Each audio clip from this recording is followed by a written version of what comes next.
वसमत येथील श्री सद्गुरू रंगा महाराज मठ संस्थान वसमत संगीत श्री रामकथा ज्ञानयज्ञ सोहळ्याचं आयोजन मठाधिपती श्री योगीराज उर्फ प्रभाकर दामोदर महाराज वसमत यांनी केलं आहे।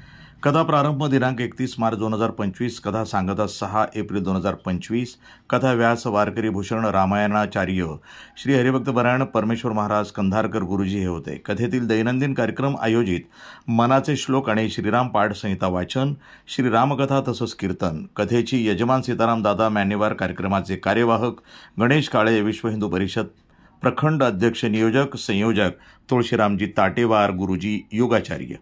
श्री सद्गुरू रंगा महाराज मठ शिष्यमंडळ आणि सर्व विश्व हिंदू परिषद कार्यकर्ते यांनी या कार्यक्रमास अतिशय मोलाचं सहकार्य दिल्याचं मठाधिपती प्रभाकर दामोदर महाराज बोलताना म्हणाले।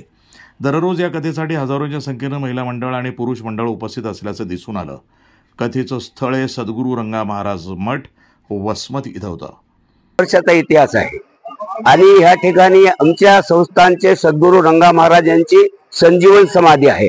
या ठिकाणी आजपासून 50 वर्षाखाली म्हणजे 1975 ला रामाच्या मूर्तीची स्थापना झाली आणि ह्या राममूर्तीचा राम जन्मोत्सव आम्ही दरवर्षी साजरा करतो। पण यावर्षी 50 वर्ष पूर्ण झाल्यामुळे आम्ही रामकथेचं नियोजन केलेलं आहे।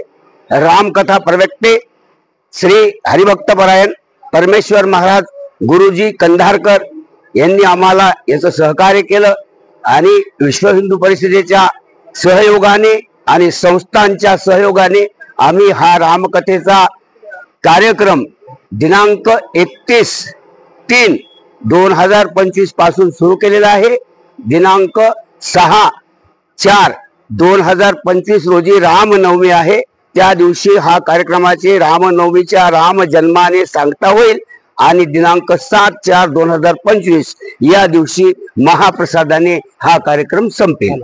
हे ठिकाण आहे सद्गुरू रंगा महाराज मठ, शहरपेठ, तालुका वसमत, जिल्हा हिंगोली।